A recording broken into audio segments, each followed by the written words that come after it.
So at this point, we've seen this self-reject language that we proved was not computable, but that wasn't really a very useful computable language.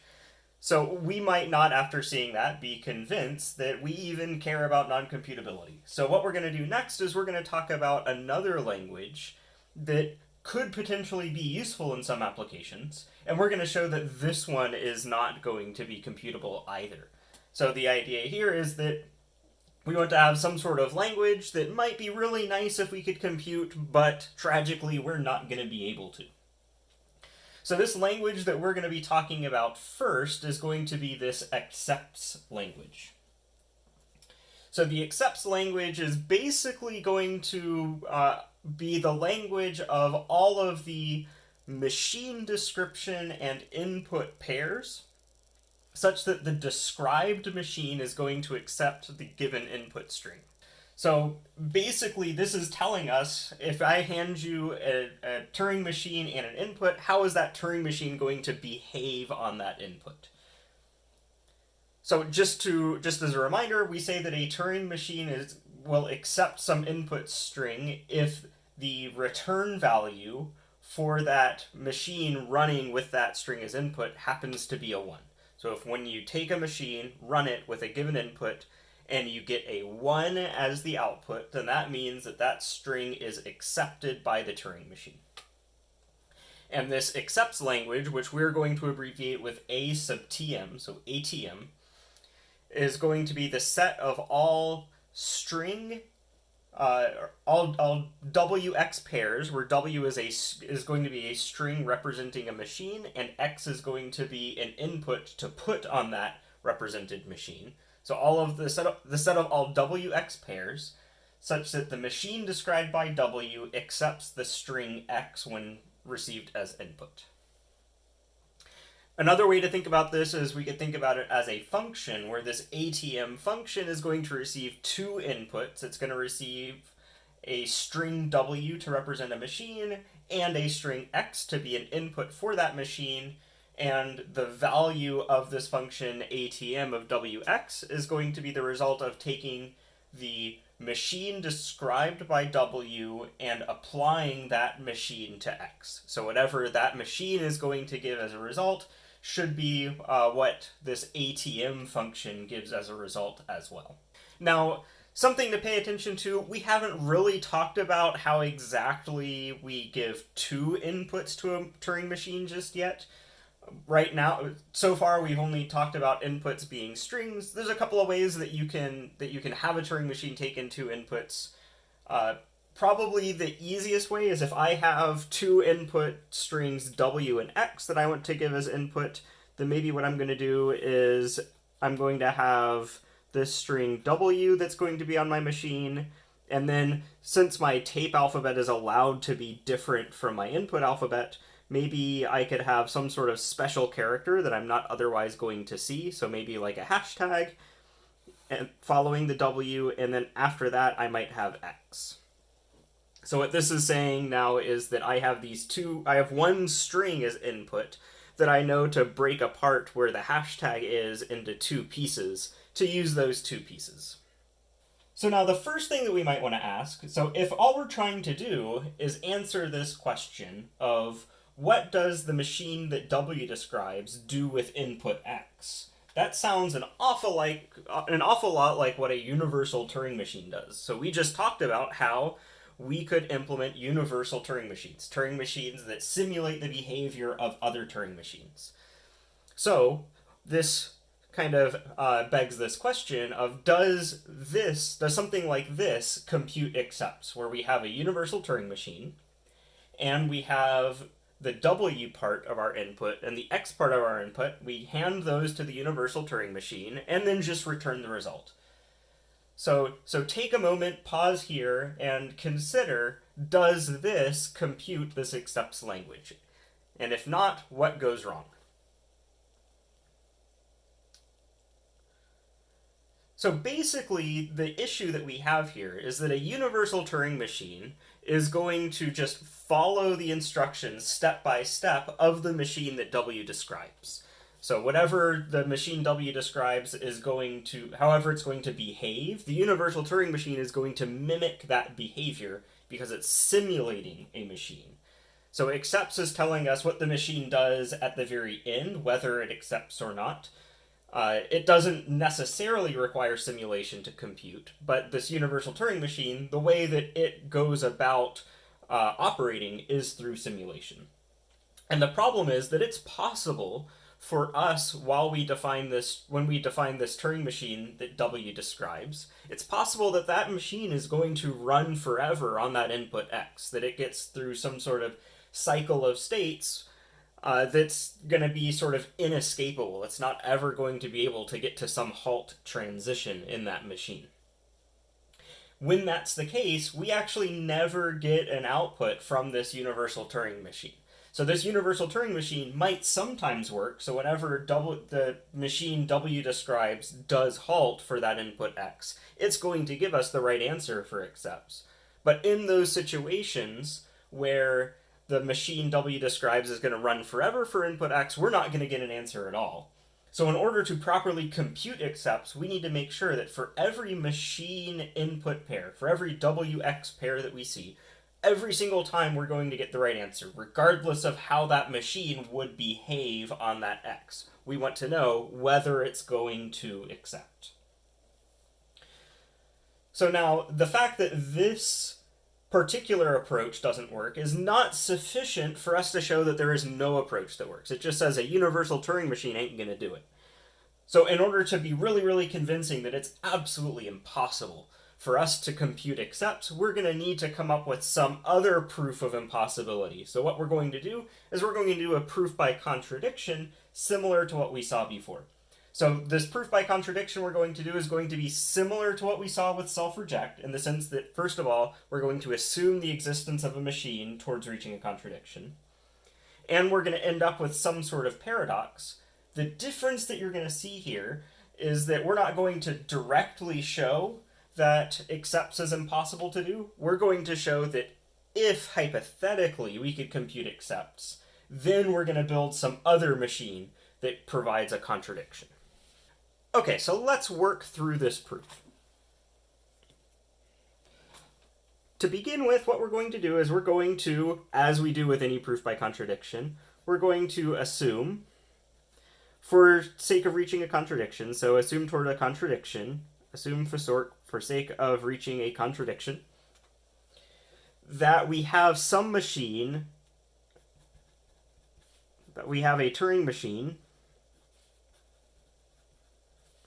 that I'm going to call M sub A, that computes ATM.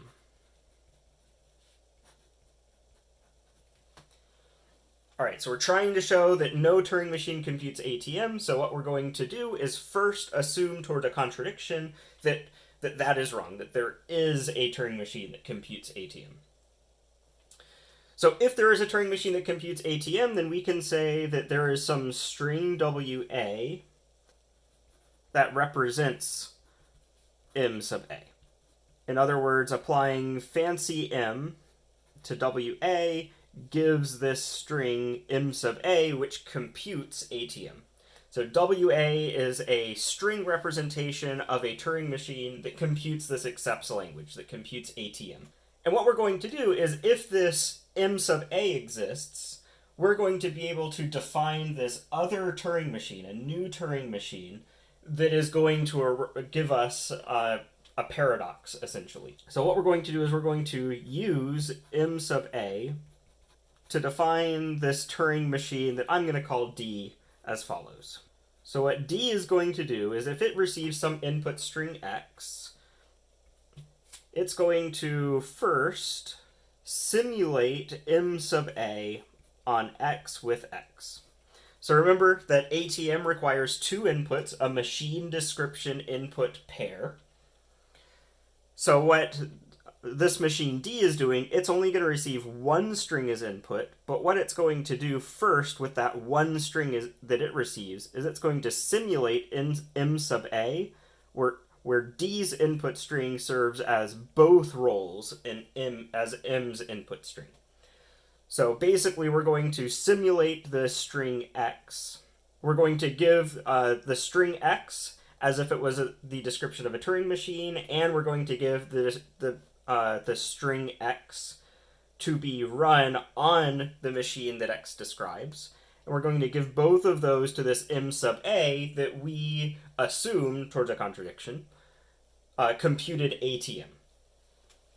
So if towards a contradiction this machine m sub a existed, then we can certainly simulate that machine just handing it whatever two strings d happen to be given. Now after we do that simulation, what d is going to do is it is going to basically return as its return value the opposite. So it's going to do return not of the result of that simulation of m sub a on x with x. So this is all that d is going to do. It's going to first simulate m sub a on x with x. So d, when it receives its input, whatever that is, it's going to give that as both inputs to m sub a. And then whatever result m sub a gave, it's going to return not of that. So what this means is that when d is given an input string x, it's going to give x as both roles to m sub a. So if x as a Turing machine accepts x as a input, then that means the result of step 1 is going to be a 1. If x as a Turing machine does not accept x as an input, then the result of step 1 is going to be 0. And then whatever we got from step 1, what d returns is the opposite of that. So in other words, what d is going to do is d returns 0. So d of x gives 0 if m sub a on x with x returns 1. And then d of x equals 1 otherwise. So that's the result of this. And hopefully you agree that if we have this machine m sub a, if this machine m sub a exists, which we assumed for sake of reaching a contradiction, then certainly we could build this function d, this new Turing machine d. So now what we're going to do, and this is where it's going to get interesting, is we are going to ask this question. So if this machine d, first of all, if this machine d exists, so if d exists now,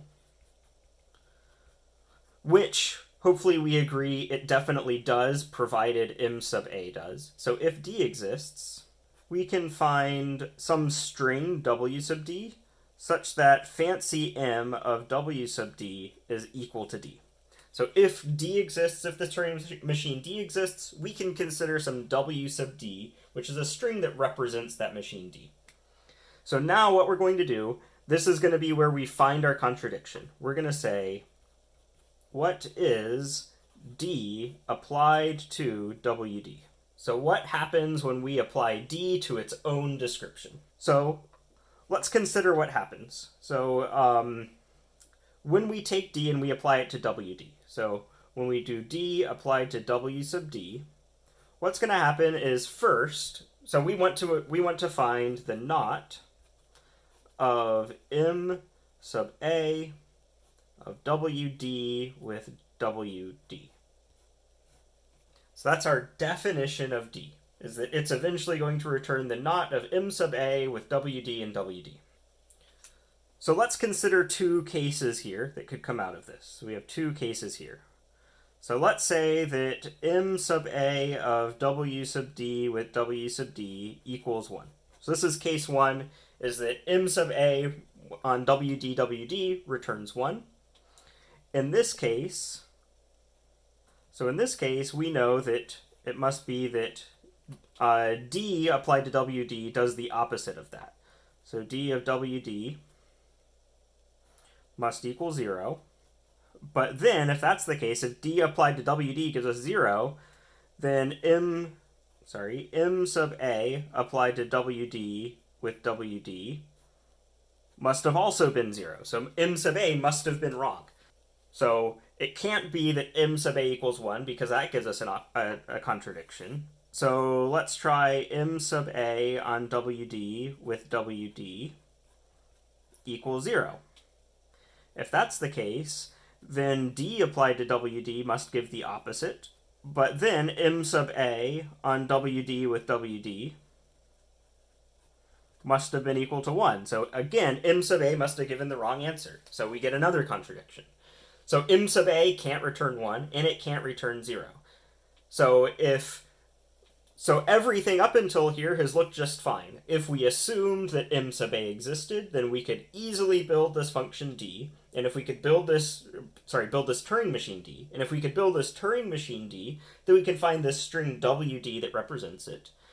And with this Turing machine d and its description wd, we find that we have an impossible situation. So the only piece of this entire chain that could have been problematic was our assumption that this machine m sub a existed, so we must have been wrong about that assumption, so we can't have any Turing machine that computes ATM.